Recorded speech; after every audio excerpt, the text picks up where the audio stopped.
Hi friends, it's me, Miss Chacon. We are back. Today is Monday, and today what we're going to be talking about is the power of yet.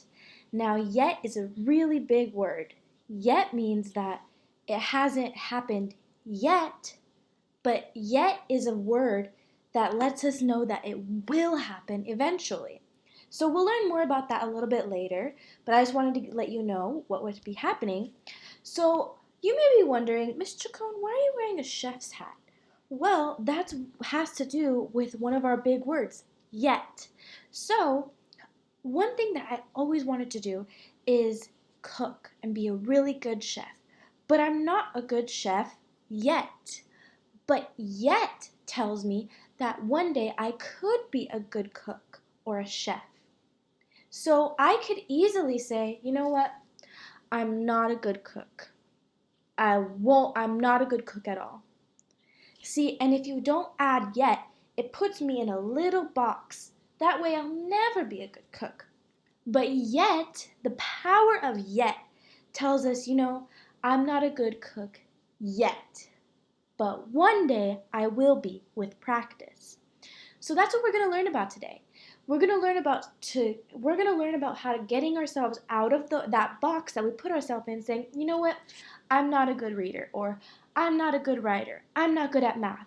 We want to take all those I'm not sentences and we want to add a yet at the end. So instead of saying I'm not good at math, you say I'm not good at math yet, but with practice I will be. Or I'm not good at writing yet, but with practice I will be. So that's all we're learning about today. So we're at Class Dojo right now, so we've had a lot of students who have been doing all of their homework, and I'm so proud of you. Some of you have already hit 15, and what you're going to do if you've already hit 15 dojo points is you're just going to keep going, and when you get another 15, you get a different drawing posted. Or you can get 2 drawings posted. And for my friends who haven't hit 15 yet, you're so close, my friends. I'm so happy that you're doing all of your work. Also, if you're looking for the work that we're going to be doing this week, you can go ahead and look here. It's going to be on Class Dojo, and you're going to go to Class Story. And it's right here. It's for 20 plants, and it has the directions right here. And if you want to know what we're doing on Monday, Tuesday, Wednesday, Thursday, and Friday, it's right here. And look at that, the power of yet. I can't do this yet. I'm not good at this yet. I don't understand yet. This doesn't work yet. I don't know the answer yet. We say the power of yet because yet gives you the power to get out of that box and come out and say, you know what? Not yet, but one day with practice, I'll be able to. So what we're going to do is we're going to read a book today. And it's not going to be like a regular book that we usually do. It's going to be like a video book. So watch it with me, and I'll be stopping it for little stuff here and there. Okay, friends? So let's see. This book is called Giraffes Can't Dance. And if you haven't read it before, I'm really happy that you'll be reading it now. It's one of my favorite books, and it's all about the power of yet. If you have read it, then congratulations, you already know how awesome of a book it is. And now we get to read it in a different way. So let's read about Giraffes Can't Dance.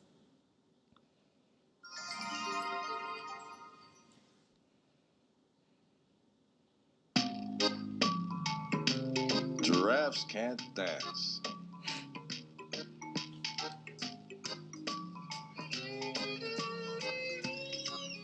Gerald was a tall giraffe whose neck was long and slim. There's Gerald. But his knees were awfully crooked and his legs were rather thin. He was very good at standing still and munching shoots off trees.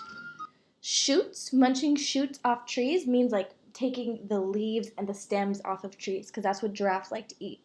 So that's what Gerald was good at. He was good at eating. But when he tried to run around, he buckled at the knees. So that's what buckled means. So when your knees buckle, they lock, and then he would fall. this looks fun.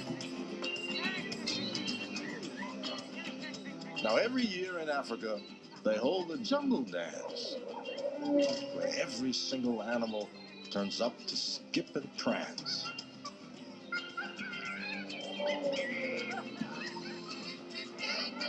And this year, when the day arrived, poor Gerald felt so sad. So it's saying, and this year when the day arrived, so when it was time for the jungle dance in Africa, Gerald was so sad. Now, what I want you to do is I want you to tell me, why do you think Gerald felt so sad? Well, let's think about what we know. We know Gerald's knees are wobbly. We know that when he tries to run, his knees buckle and he trips. So why would he be sad about the jungle dance? Touch your brain and think. Why would Gerald be sad about the jungle dance?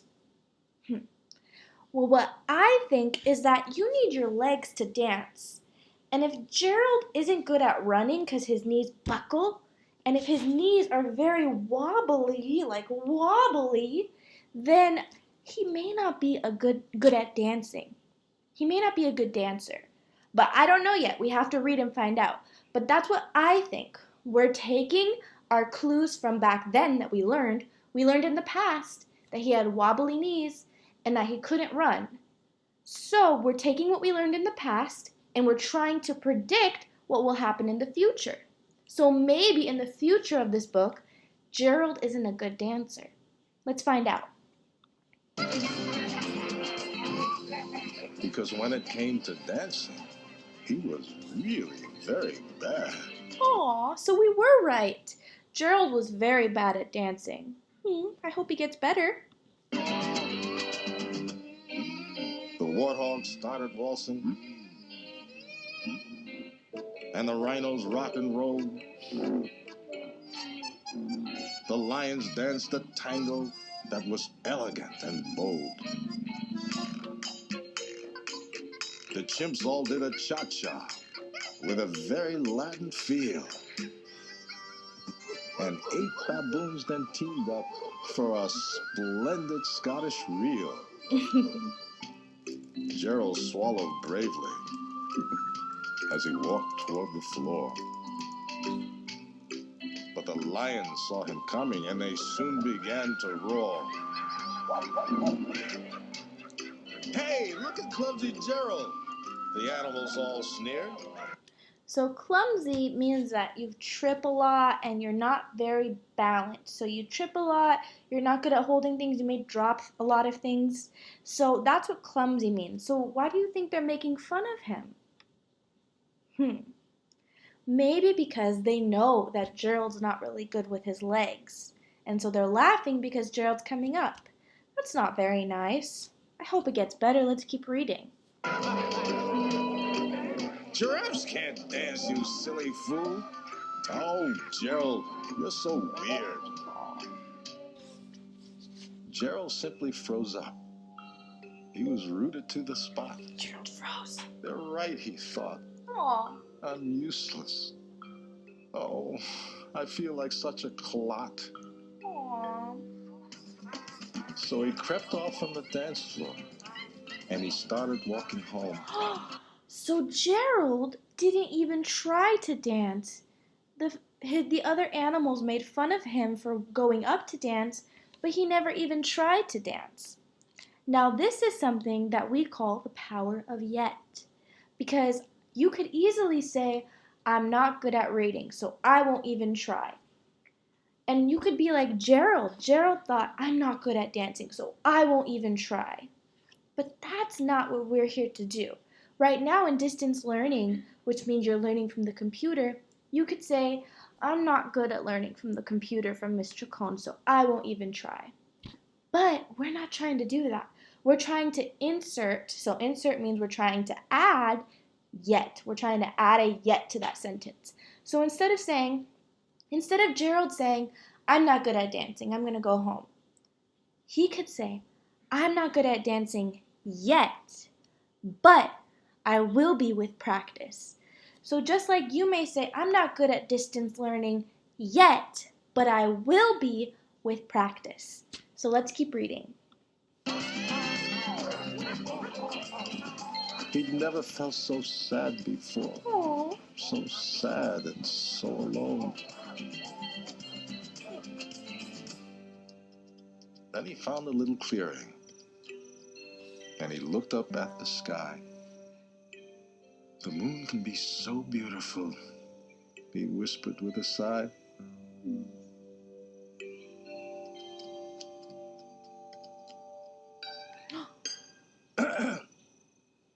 Excuse me, coughed a cricket who'd seen Gerald earlier on. But sometimes when you're different, you just need a different song.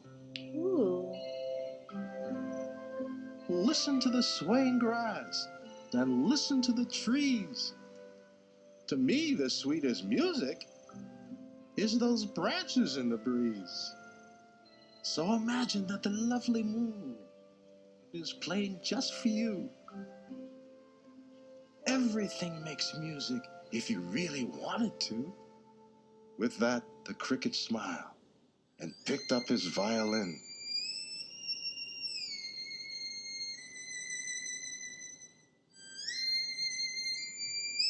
Then Gerald felt his body do the most amazing thing. His hooves had started shuffling, making circles on the ground. His neck was gently swaying, and his tail was swishing round. He's dancing. He threw his legs out sideways, and he swung them everywhere. Then he did a backward somersault and leapt up in the air. Gerald felt so wonderful. His mouth was open wide. I am dancing, yes, I'm dancing. I am dancing, Gerald cried.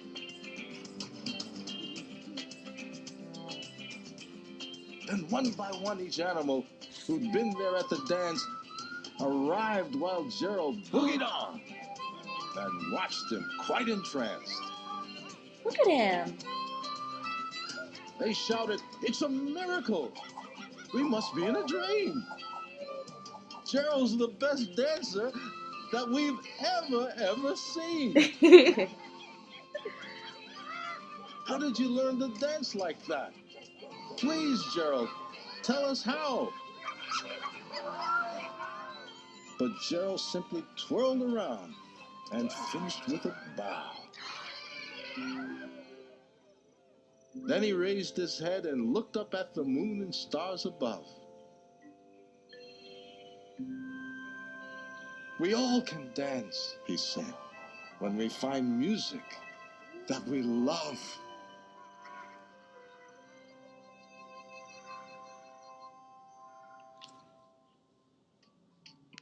Okay, I hope you liked that book.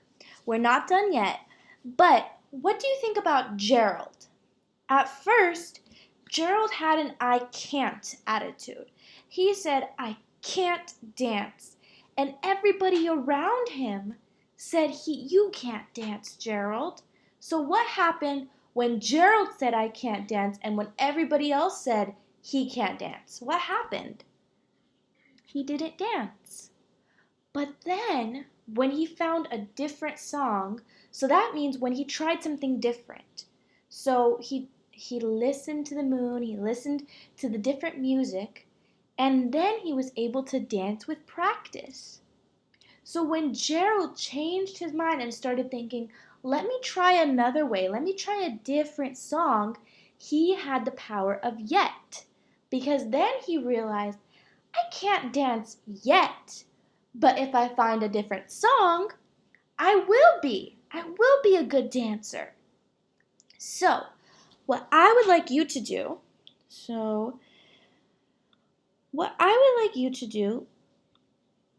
so let me show you this.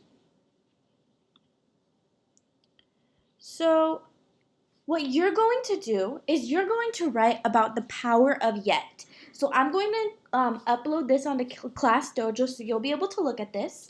And what we're looking at is the power of yet. And there's Gerald the giraffe right there. And I know that from our writing that someone's favorite animal is a giraffe. It's Josue. Josue said his favorite animal is a giraffe. So I hope you like this lesson, Josue. It's just for you. It's for everyone too, but your favorite animal is a giraffe. So we have the power of yet, and then this sentence says, I can't blank yet, but if I practice, I will be able to. And here's Gerald, and what I want you to write here is a picture of yourself doing the thing that you can't do yet, but you will be able to do with practice. So let me show you a few examples. Here's a few examples from some kids. It says, the power of yet. I can't read yet, but if I practice, I will be able to. And here's a picture of that girl reading. Then this one says, I can't tie my shoes yet, but if I practice, I will be able to. Here she is tying her shoes. Another one says, I can't balance yet, but if I practice, I will be able to. And she's balancing. The other one says, I can't run yet. So here's running. But if I practice, I will be able to. So here she is running. This one says, I can't dunk yet. So like slam dunk a basketball. So I can't dunk yet, but if I practice, I will be able to. And this one says, I can't read yet, but if I practice, I will be able to. So what I want you to do is I want you to brainstorm. Think, what is something that you want to do, but you can't yet? But if you practice, you'll be able to. So what I would put if I was coloring this, I would put, I can't cook yet, but if I practice, I will be able to. And I draw a picture of Miss Chacon cooking. And then over here, you can write, if you can't tie your shoes, you can write, I can't tie my shoes yet, but if I practice, I will be able to. The power of yet gives us so much power because it tells us it may not happen yet, but if you use the word yet, it takes you out of that box, that can't box. Without yet, you're in a box. So if I just say, I can't tie my shoes, you put yourself in that can't box. But if you add the yet and you say, I can't tie my shoes yet, but if I practice, I will be able to, then you become like Gerald and you're able to do anything you set your mind to with practice. Okay, my friends? So that's it for today. If you are not able to draw on the picture, you can create your own picture with the giraffe and you drawing. And I just need you to write, I can't blank. So I can't blank yet, but if I practice, I will be able to. So if you're having trouble printing this or you don't have something where you can draw on the picture, that's okay. You can just get a regular piece of paper and draw a picture of something that you can't do yet, but if you practice, you'll be able to. So you'll draw the picture and then you'll write this sentence. I can't blank yet, but if I practice, I will be able to. So that's your homework for today. Have a great day. Today is Monday, so we've got a whole new week of learning. I'm so proud of all of you. You're doing such a great job with distance learning. And remember to give your parents, your grandparents, your aunties and uncles a big hug for helping you with distance learning. They've been done so awesome in helping you do all of your homework, and you've been doing so awesome, my friends. Also, if you ever miss a day of videos, remember you can always go back and look at the videos on YouTube. That's what they're here for. So if you ever think, oh, I didn't really understand that lesson about Gerald the giraffe and Giraffes Can't Dance, you could go back and watch it. That's what they're here for. Remember that these are our plans for the week, so this is like our little to-do list. You'll be able to find it on Class Dojo. Check Class Dojo in the morning and at the night time. Okay, that's it for today, my friends. Have a great day. Bye.